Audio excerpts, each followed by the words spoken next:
ಜವನನ್ನು ಬರಮಾಡಿಕೊಳ್ಳುವ 14 ಲೋಕದಲ್ಲಿ ಅಧಿಪತಿಯಾದವರನ್ನು ಕೆಣಕಿ ಸರ್ವನಾಶಕ್ಕೀಡಾಗುವ ಬರಿದೇ ಕದನ ಏನು ಅದಕ್ಕೆ ಕಾರಣರ ನೀವು ಮತಮುಖರಲ್ಲ.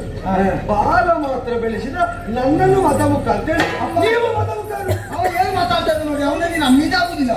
ನಿಮ್ಗೆ ಆಗ್ತದೆ ಹಾಗೆ ನಾನು ಮಾತಾಡ್ತೇನೆ. ವೀರಮಣಿಯು